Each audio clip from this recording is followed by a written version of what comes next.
permitirme estar aquí hoy. Y estoy segura que a lo largo de esos 3 días vamos a aprender muchas cosas sobre diversidad familiar, por lo menos yo seguro. Estoy aquí representando a la COFACE, que es la Confederación de Organizaciones Familiares de la Unión Europea. La COFACE es una organización pluralista que tiene como objetivo defender el interés de todas las familias en la Unión Europea. Cuando digo todas las familias lo subrayo, todas y familias en plural.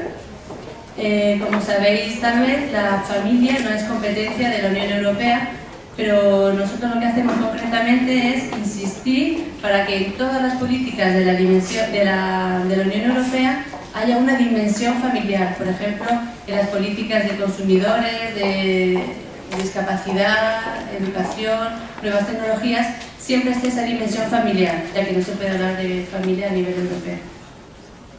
La COFACE cuenta con unas 50 organizaciones ONGs a nivel europeo. Estamos representados en más o menos 20 países. Entre nuestros miembros tenemos UNAF, tenemos asociaciones familiares generalistas o más específicas. Tenemos entre ellas UNAF, Salud y Familia. También tenemos la asociación ASGECO, que defiende el interés de los consumidores. CEACU, la asociación Isadora Duncan, que es una asociación de familias monoparentales. También CEAFA, que es una asociación de personas con Alzheimer y sus familias. Tampoco voy a explicar mucho más sobre la COFACE porque ahora es el momento de Elvira. Si queréis saber, he puesto algo más sobre nosotros, he puesto allí información en nuestro folleto. Pero solo también quería mencionar 2 cosas. Ahora actualmente estamos de manera muy activa trabajando sobre una campaña para intentar conseguir que el año 2014 sea el año de la conciliación de la vida laboral y familiar. También he puesto, para no explicar la campaña ahora, hay más información, es la tarjeta postal con un pingüino. Si queréis saber por qué el pingüino es el símbolo de esta campaña, me lo podéis preguntar luego. Y la última cosa que quería mencionar es que el año que viene, el 4 y 5 de febrero, organizamos en Dublín una conferencia sobre familias vulnerables en coordinación con la presidencia irlandesa de la Unión Europea. También he puesto información ahí. La conferencia será en inglés, pero está traducida en francés y en español, así que os invito a todos a venir si queréis a esta conferencia. Ya lo voy a presentar a Elvira.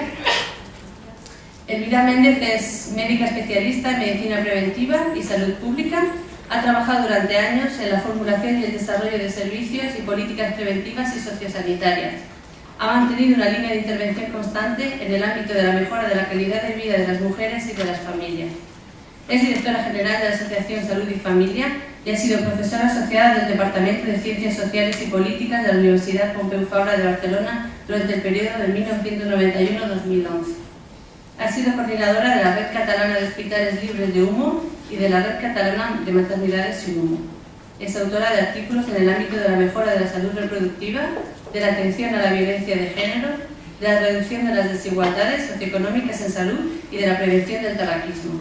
Durante los últimos años ha dirigido y colaborado en diversos proyectos europeos de investigación-acción en el ámbito de la inmigración y la salud, la cohesión social y la prevención de la violencia de género. Elvira, en la palabra. Muchas gracias a todas y todos por venir a este congreso y por tener y por darme la pasión, tanto UNAF como las demás organizaciones, de presentaros un avance del plan de apoyo a la diversidad familiar que está trabajando UNAF con todas sus organizaciones miembros. Aquí tenéis una proyección de los miembros y miembros de este grupo de trabajo que lleva funcionando ya todo el año 2012 y que esperamos poder finalizar a principios, es decir, el primer trimestre del próximo año, pero en el que hoy tengo el honor, en nombre de todas las organizaciones partners asociadas a UNAF, de presentar el avance del trabajo que estamos realizando. Un trabajo que consiste en un plan de apoyo a la diversidad familiar pensado desde la sociedad civil, y eso tiene un gran valor añadido, aparte de ser un signo de los tiempos, ¿no? Como ya los ponentes que me han precedido han señalado, yo había hecho una pequeña introducción de, claro, por qué hablamos de diversidad familiar y cuál ha sido la evolución hacia la diversidad familiar en España y en las sociedades de nuestro entorno. Ya ambos ponentes han señalado que esta evolución de las familias hacia una mayor diversidad ha venido de la mano de cambios sociales y demográficos que se produjeron en el siglo XX. Estos cambios, tanto Montse Solsona los ha ilustrado muy bien, son cambios que tienen un periodo de incubación, ¿no? Un periodo en que empiezan, por decirlo de alguna manera, a emerger de una manera más clara, y siempre llega un periodo en que, siempre o hasta ahora, en que las leyes, en tanto que convenciones explícitas, cambian y se hace un reconocimiento legal, se produce un reconocimiento legal de lo que ya viene sucediendo. No obstante, como también ya antes se ha señalado, ese reconocimiento legal en este caso de las diversas estructuras familiares o de cualquier tipo de ley, opera como un factor de refuerzo, de reaseguración y muchas veces acelerador también de tendencias. Es importante entender, la ley no es la causa, por decirlo de alguna manera, originaria, dado que las leyes no dejan de ser las leyes civiles, ¿no? Otra cosa que convenciones o las leyes en otros ámbitos de la vida privada o pública, pero sí que realmente luego, una vez están promulgadas, producen sus efectos, insisto, reforzadores de una tendencia, reaseguradores y en algunos casos aceleradores de tendencia. Por tanto, bien, se han producido también toda una serie de leyes que ya se han mencionado en ponencias anteriores, que también han reforzado, por tanto, y acelerado esa, digamos, marcha hacia la diversidad familiar. Por otra parte, hay que recordar, y esto es muy importante tenerlo presente, los procesos de modernización. Los procesos de modernización, como antes también decía Montse Solsona, que llevan a la segunda transición demográfica y probablemente, a lo mejor no lo veremos ya nosotras, ¿no? Pero probablemente a una tercera. Lo más importante es tener presente que siguen en marcha esos procesos de modernización en todas las sociedades de tipo postindustrial y que a efectos de lo que esta tarde estamos hablando, ¿qué producen? Producen una democratización de los procesos de individualización. Dicho democratización quiere decir que aquello en el siglo XVIII, XIX estaba reservado a una pequeña fracción de un estamento, que era el poder proyectar, rediseñar, reformular su vida. Es decir, el virus del autodesarrollo, es decir, mi vida depende de mí, no es solamente un fatum, ¿no? Eso se ha democratizado y por tanto es el motor interno de muchos otros fenómenos sociales y demográficos que hoy no comentaremos, pero desde luego es uno de los principales motores de la diversidad familiar. En todas las dimensiones de las biografías irrumpen, Montse lo explica de otra manera, por un lado, las posibilidades de elegir, lo contrario a un destino, lo contrario a un fatum, a pensar en mi vida como algo ya, como antes se decía, ¿no? Con un menú fijo, etc. Pero no solo eso, sino las obligaciones a elegir, las dos cosas. Y la posibilidad de no decidir en realidad se está tornando tendencialmente imposible. Esto es textual, es una frase de Ulrich Beck, de un libro que os recomiendo, está traducido al castellano, El normal caos del amor. Un libro reciente de Ulrich Beck y más de su compañera que de él, firman los dos, y bueno, que es francamente interesante e inspirador. Es un libro multidisciplinar, en realidad, en que manejan conocimientos multidisciplinares, pero que, insisto, hago pública la recomendación. Bien, respecto a otra corriente de fondo transversal, que es la corriente de la igualdad. de la igualdad de oportunidades entre géneros, entre edades, pero ahora me ciño más entre géneros, entre mujeres y hombres.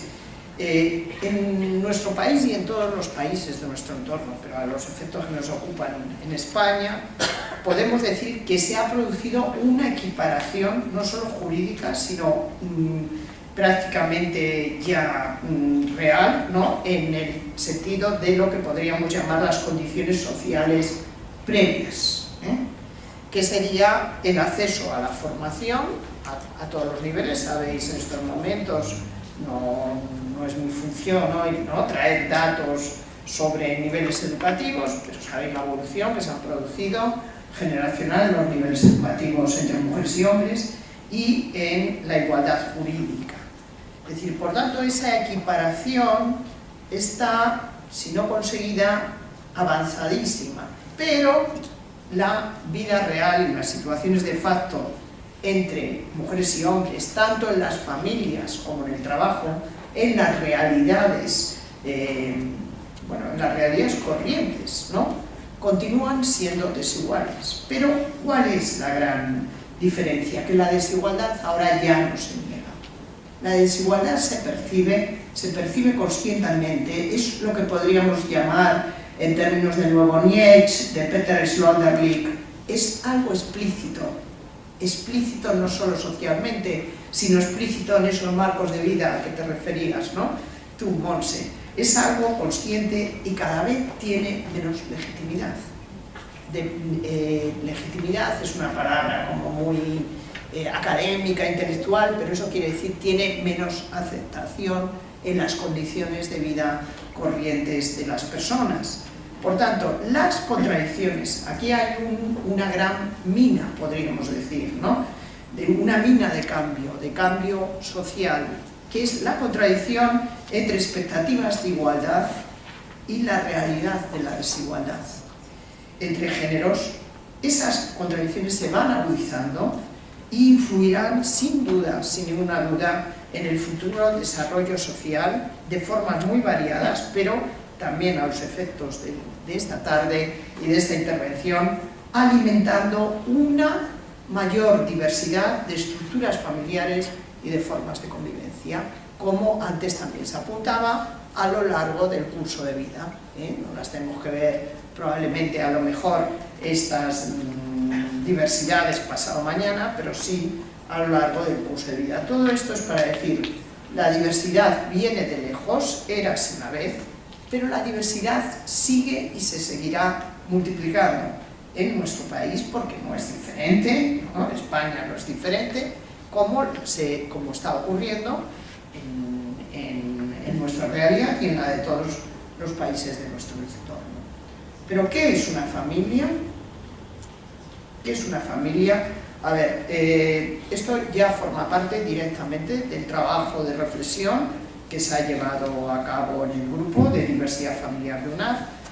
Aquí encontraréis diversas maneras no complementarias, plurales de definir, o no demográficamente, sino de definir experiencialmente qué son las familias. Las familias son sistemas de cobijo humano basados en compromisos de cuidado y atención que hasta ahora es cierto que en gran parte estaban vinculados esos compromisos de cuidado y atención a lazos de parentesco. Como estamos viendo, a lo largo del curso de vida pueden constituirse familias o núcleos de convivencia, son familias que pueden estar menos vinculados a lazos de parentesco. Las familias son estructuras primarias, esta es una definición más abstracta, pero creo que da cabida a toda la diversidad de apoyo para la vida que cristalizan en formas plurales de convivencia. Las familias son redes de relaciones de solidaridad, redes explícitas de relaciones de solidaridad en las que se producen además intercambios regulares. Las familias no las rompen espacio, y esto es la gran, digamos, lección viva de las familias transnacionales, del fenómeno, a gran escala y que todavía, por supuesto, durante este siglo aumentará más en su intensidad, de la movilidad humana, ¿no? pues las familias en realidad pueden tener una gran fortaleza, pues como estamos viendo en las familias transnacionales, las familias procedentes de la inmigración, no se disuelven ni desaparecen, incluso tras largos periodos de separación. Sufren muchísimos cambios que hoy no podremos discutir, pero no desaparecen como referencias de cobijo, no solo como referencias simbólicas, que por supuesto no desaparecen, sino como referencias de cobijo y económicas también. Y bueno, aquí tenéis la definición, bueno, relativista, pero muy importante siempre tener presente, para cerrar un poco esta digresión, que la familia como concepto abstracto no existe, sino que existen tantos tipos de familias como sujetos que la definamos en nuestro discurso, ¿no? No existe un concepto abstracto, sino dependiendo de quién define mi familia, es esto, es lo otro, etc. Bien, yo aquí he hecho una tipología que por supuesto ya es absolutamente insuficiente, pero para tener un pequeño mapa, ¿no?, de en estos momentos cuál es la diversidad familiar, insisto, tanto en nuestro país como en otros países de nuestro entorno. Aquí ya directamente, además de familias transnacionales, están las familias mixtas, las familias en acogimiento, pero como podéis ver ya la variedad es enorme. He recogido también, bueno, hemos recogido en el grupo todo el asunto de los hogares unipersonales, con todo ese fenómeno de constelación que apuntábamos Solsona hace unos minutos, que les hemos llamado familias vinculadas, pero que viven en hogares unipersonales. Se le puede dar muchos nombres, pero en cualquier caso es un fenómeno muy importante, emergente, pero bueno, tampoco tan emergente, con un 17-18% de personas que viven en esta situación, ¿no? Y que no es que vivan absolutamente solas, son hogares, como tú señalabas, unipersonales, pero no personas que no tengan familia, no reciban familia, ¿no? Bien, ¿qué es lo que quiere cualquier tipo de familia? Esta es una pregunta central que nos hemos hecho en el grupo. ¿Y qué sería aquello que es transversal incluso para todo tipo de diversidad de formas de convivencia? Es decir, los bienes públicos o de interés general para las familias serían de tres tipos, y entendemos evidentemente la cesta de bienes públicos en un sentido absolutamente moderno y posmoderno, no solo como bienes materiales, ¿no? Y el primero, mirad por dónde, claro, es la garantía efectiva de no discriminación para formar una familia, ¿no? Porque por razones de diversidad cultural, religiosa, sexual, etcétera, no haya ningún tipo de discriminación respecto al matrimonio, la filiación y la convivencia. Ese es un bien público que ansían y al que aspiran todo tipo de formas de convivencia familiar. Por otra parte, el reconocimiento social y jurídico del derecho a la vida en familia, que no es exactamente lo mismo que lo otro. Y esto nos puede parecer una obviedad y no lo es.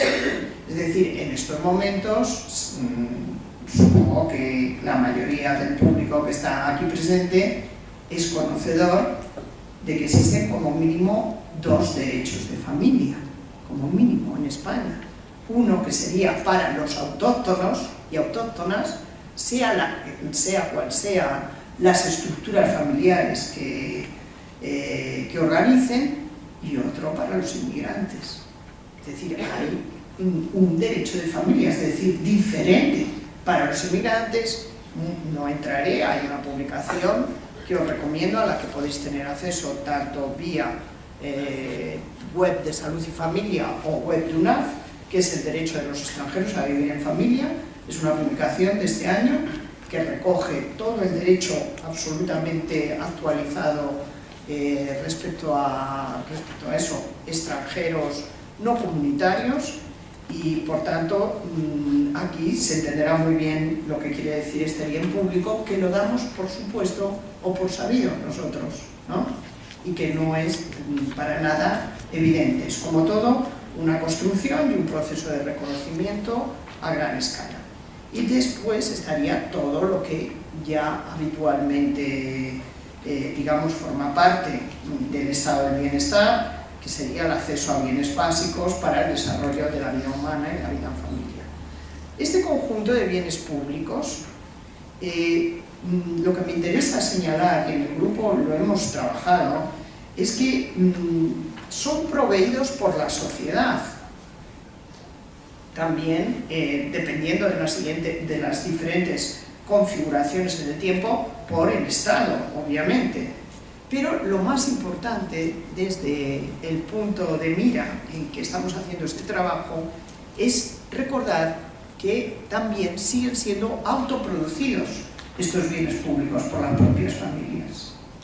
Y que ese mix, esa combinación de ser autoproducidos por las familias, proveídos por la sociedad, por la comunidad, por decirlo de alguna manera, más próxima que te rodea, y por el Estado, es un mix que es muy difícil, que podemos, que es objeto de debate público, que se puede modular de 50.000 maneras, pero que en cualquier caso es, como os diría, mejor no tocar el ramo en el sentido de sobre todo el pilar de los bienes públicos autoproducidos por las familias. Ahora probablemente más adelante se entenderá lo que queremos decir con esto.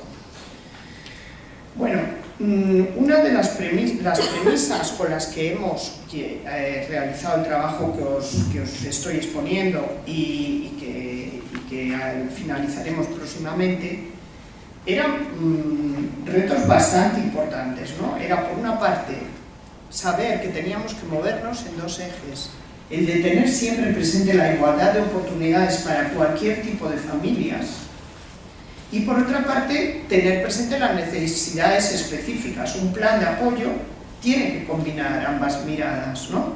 La mirada de igualdad de oportunidades y la mirada de necesidades específicas, dependiendo de la pluralidad de familias. Y, por otra parte, tener muy presente, y aquí es lo que vincula con lo que antes hablaba de la autoproducción en familia, la producción de recursos de proximidad para la vida familiar, basado en el fortalecimiento de las formas de autoayuda en las familias, de ayuda mutua y de ciudadanía activa entre familias diversas. Y por otra parte, promover la fortaleza de la pluralidad de familias como fortaleza de cualquier tipo de vida familiar, ¿no?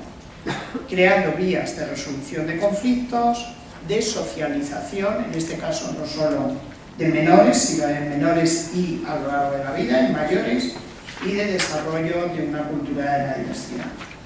Vamos, por tanto, a los ejes del plan. Voy muy deprisa, lo tenéis todo disponible, lo tendréis, ¿no? Tanto en la web de UNAF como en la de Salud y Familia, no hay ningún problema.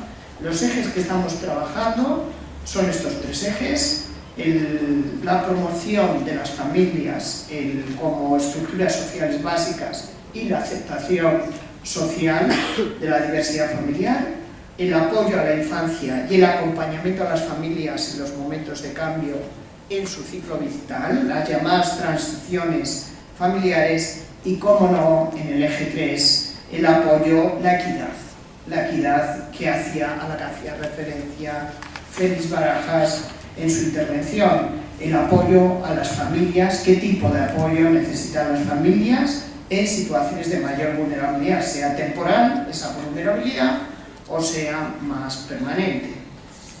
Muy brevemente, para que veáis en qué estamos trabajando, en el eje 1 estamos trabajando en cómo se puede complementar y consolidar el reconocimiento jurídico de la diversidad familiar en España, el reconocimiento jurídico que hemos dicho ha ido avanzando, pero que tiene probablemente, no con toda seguridad, no probablemente que dar más pasos. Por otra parte, el cómo combinar el enfoque de igualdad de oportunidades con el enfoque de dar prioridad a necesidades específicas dependiendo del tipo de familias. Eso es un gran reto, porque si no, en realidad, si no, hablar de diversidad familiar sería un ejercicio académico. Si esa diversidad familiar, desde el punto de vista de la ciudadanía activa, luego nos sirve para hacer emerger esas necesidades específicas y ver las formas, ¿no?, combinadas en que pueden cubrirse. y la necesidad, como no, común a todo tipo prácticamente de estructuras familiares, de desarrollar políticas multisectoriales de apoyo a la conciliación de la vida familiar y laboral. En el eje 2 de apoyo a la infancia podéis ver cómo el primer apartado de trabajo es obviamente más obvio, ¿no?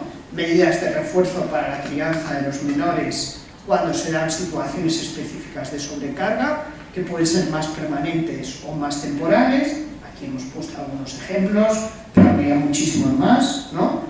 Pero por otra parte, nuevamente, siempre desde la óptica que es un grupo vinculado, no vinculado, vinculado y participado por personas que hablamos desde la sociedad civil, la importancia de desarrollar modalidades innovadoras de apoyo y acompañamiento. Aquí hemos puesto de la maternidad, de la parentalidad.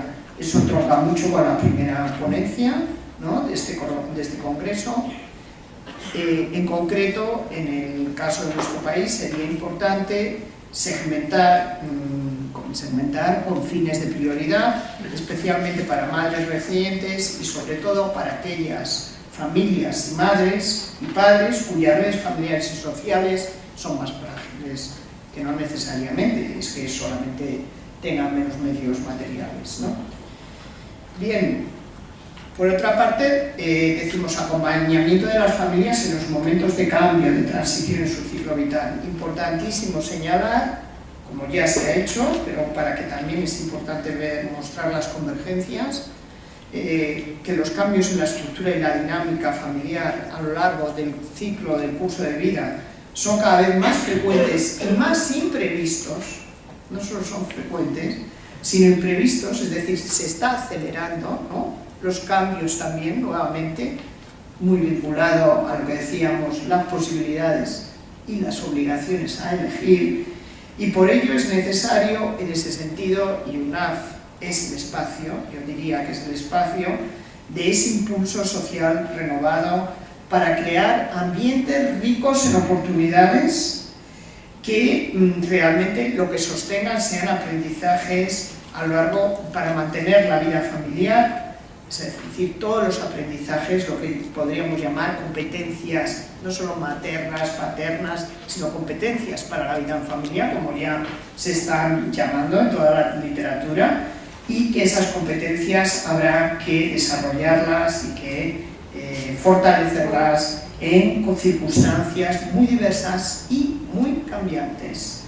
Bien, eje 3, el eje 3, aunque sea el eje más obvio, no vamos a pasarlo por alto, es el eje vinculado con toda la perspectiva equitativa, y aquí sí que el papel del Estado es muy importante, La protección pública equitativa a las familias, no podemos dejar de mencionarlo, en riesgo de bancarrota, pobreza, exclusión social, es decir, cómo realmente la sociedad en coalición con diversos actores públicos, debe de frenar esta situación de desahucios, cómo puede hacer frente a la prevención terrible de la pobreza infantil. Os recuerdo las cifras de pobreza infantil en que estamos en España, los últimos datos de la encuesta de calidad de vida, es un 27% de menores de 18 años están en situación de pobreza infantil.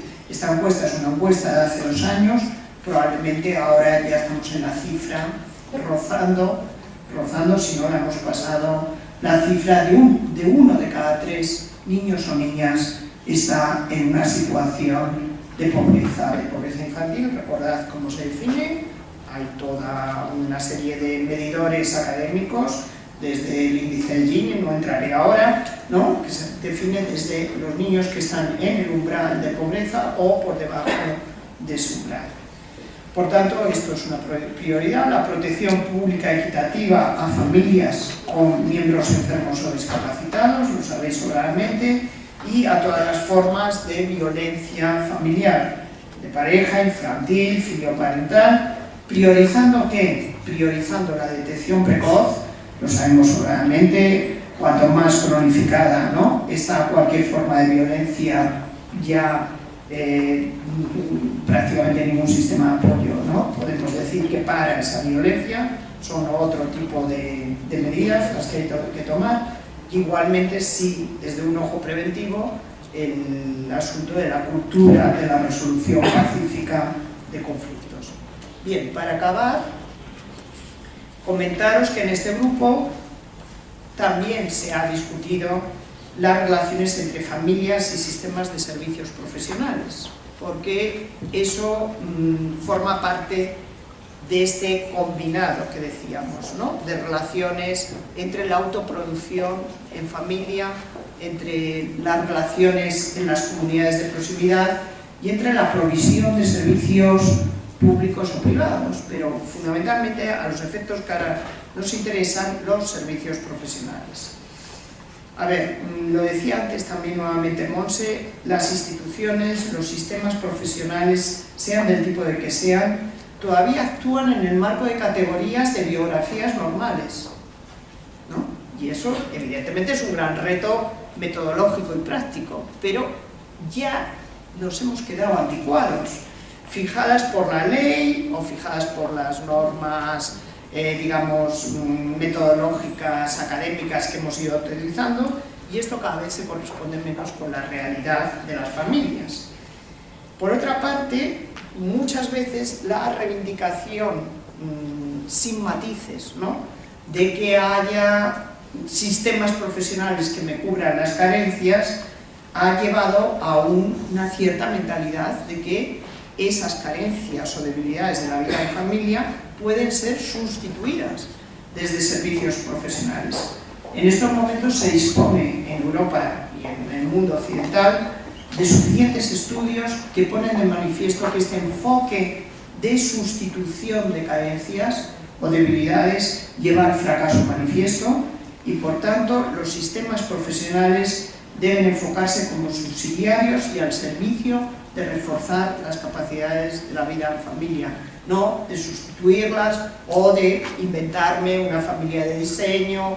Bueno, esto sabéis que de una manera u otra ocurre cuando a una familia se la valora para el proceso de adopción. Yo, claro, siempre pienso, son familias, ¿no? Los criterios que se utilizan son auténticamente de casa de muñecas, ¿no? De lo que podríamos llamar familia casa de muñecas o familias de diseño, no familias con personas reales. Los sistemas profesionales, tales como los servicios educativos y psicosociales, y podríamos por supuesto incluir los sanitarios, tienen ante sí el reto de transformar su enfoque básico de funcionamiento y orientarse hacia la coproducción. Aquí esta palabra y el concepto lo veréis repetido a lo largo de los próximos años y décadas. La coproducción de resultados con las familias para promover el desarrollo de competencias que sostengan la autonomía de las familias. Nada que las sustituya. Todo lo que sea complementar, todo lo que sea reforzar el mundo de la vida de las familias, pero no sustituirlas. Cuando hay que sustituirlas es en situaciones extremas y esos servicios de sustitución en el sentido absoluto no funcionan y eso ya lo hemos, ¿no?, aprendido repetidamente y por tanto el quid de la cuestión es que cada vez tengamos familias dentro de esta diversidad, de esta multiplicidad de configuraciones, que tengamos familias que realmente sean más competentes y más autónomas. Muchas gracias.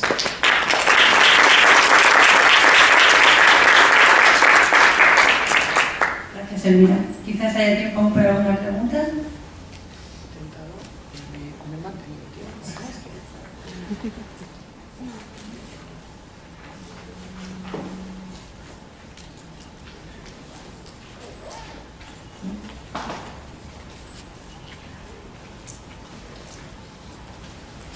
Es que ahora quién se atreve a hacer una pregunta de las cosas con las horas en que estamos, aparte de la densidad, ¿no?, de toda la tarde que llevamos. Bueno, ya rompe el hielo. Bueno, ya estamos, ¿verdad?, un poco cansados, porque esta tarde ha sido densa. Supongo que lo has dicho al principio, Elvira, pero como he tenido que salir y entrar, no lo he escuchado la presentación, porque igual repetimos, pero sí supongo que has comentado todas las organizaciones que han intervenido en el estudio, ¿no? Y bueno, en el grupo de trabajo quiero decir, y también el tiempo que os ha llevado, que ha sido realmente casi 1 año y medio de trabajo, ¿no? Muy interesante. Y no sé, bueno, se me había perdido. Efectivamente. Bueno, algunas de estas organizaciones están ahí presentes, que son las organizaciones de UNAF. Y bueno, no tengo una pregunta como tal, porque creo que el estudio es muy aclaratorio, creo que es un trabajo muy interesante y un esfuerzo que habéis hecho para poder darnos todos estos datos, ¿no?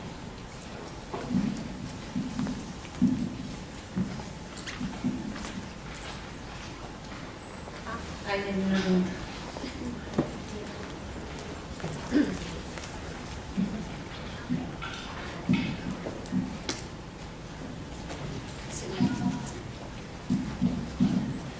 Cuando decías que los recursos, los servicios de sustitución no funcionan, totalmente de acuerdo, pero muchas veces, por lo menos yo hablo de servicios sociales, estamos obligados a elegir entre lo menos malo. Y la situación a veces es muy dura. Yo hablo de menores, cuando tienes que plantear que no pueden estar con una familia, tienen que ir a una residencia, los perfiles que nos encontramos en la residencia son muy complicados, dejamos a los niños con abuelas muy incapacitantes de sus hijas para que cuiden de sus nietos, pensando que es lo menos malo. Bueno, eso por una parte. Luego, por otra parte, yo estoy un poco perdido en el sentido de cómo UNAF, yo la primera vez que vamos a UNAF, entonces, UNAF como, digamos, en sentido capilar, cómo se...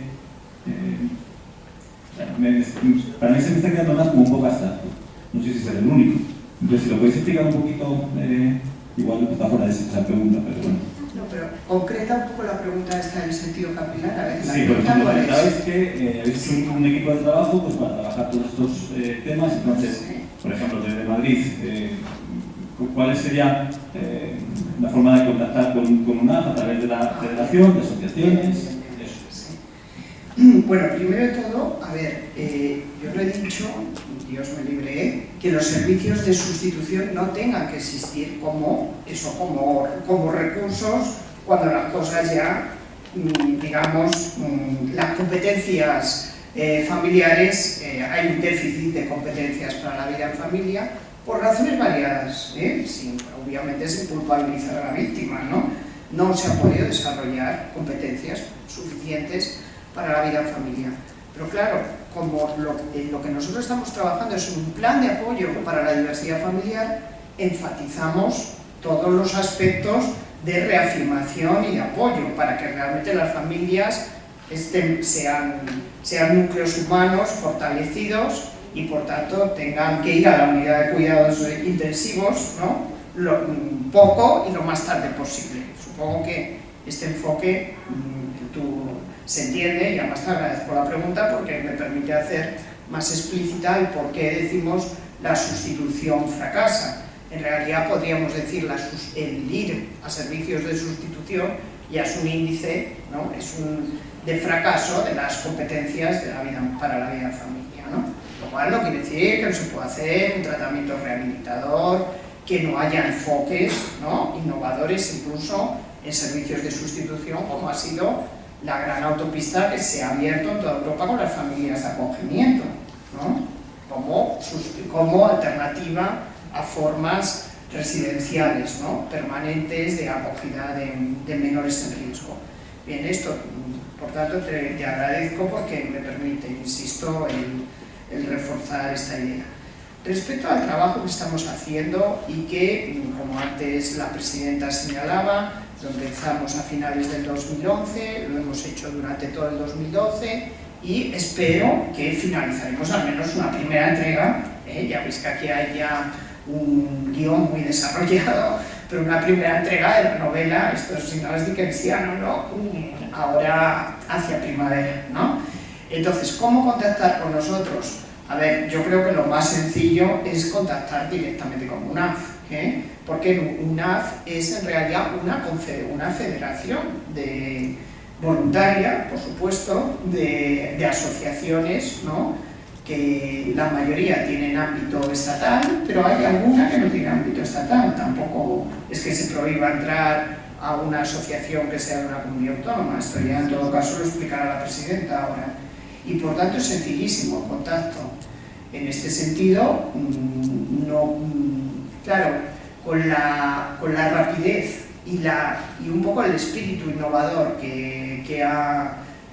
la velocidad que ha cogido UNAF, yo creo que no es descartable incluso que en futuros grupos de trabajo, en futuros trabajos en que realmente, como veis, además son verdaderamente de ciudadanía activa, puedan participar otros expertos, puedan participar incluso asociaciones que tengan un vínculo temporal con UNAF.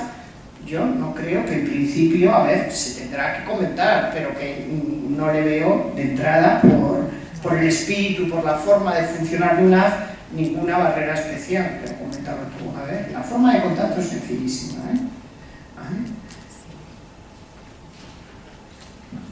De hecho, ya tenemos otros grupos de trabajo en marcha, como es el de mediación familiar. UNAF es una organización pionera. Introdujimos la mediación familiar en España hace ya más de 20 años. Precisamente está aquí María Ángeles Sande, que es miembro también de la tesorera de la Junta Directiva de UNAF y además es la coordinadora del grupo de mediación familiar que está ahora funcionando en este momento. Empezó más tarde, le queda todavía un recorrido. Y también estamos con otro grupo de trabajo que es el Fortalecimiento de la Red, que empezó hace unos meses, y tenemos proyecto para el año que viene hacer otros grupos de trabajo mixtos con otras organizaciones, como es, por ejemplo, el que va a estudiar y analizar la figura del coordinador parental, un proyecto que ya iniciamos en el 2011, trayendo una experta americana que nos explicó qué era esta figura y que en Estados Unidos se utiliza sobre todo para casos de alguna alta conflictividad en la familia. Y este grupo va a ser un grupo abierto con otras organizaciones y expertos que ya se han formado con nosotros en esa figura, o sea que no hay ningún problema en participar y colaborar, todo lo contrario. Yo creo que cuantos más seamos, más podemos aportar a estos grupos. Además, la metodología del grupo, que me imagino que ya la has explicado, no has explicado, Elvira, es muy sencilla, puesto que como nosotros estamos en Madrid, nuestra sede está en Madrid, pero hay organizaciones de toda España, el tenerse que transportar para las reuniones era complicado, el tiempo que necesitamos para trabajar en los grupos también. Decidimos que hubiera 1 o 2 reuniones presenciales al año y el resto de las reuniones son por videoconferencia. Tenemos un sistema de videoconferencia que nos permite reunirnos con muchísima calidad, invirtiendo muy poco tiempo y apenas nada de dinero, ¿no? Que también esto es rentabilizar, ¿no? Y ese es el sistema de funcionamiento de los grupos de trabajo.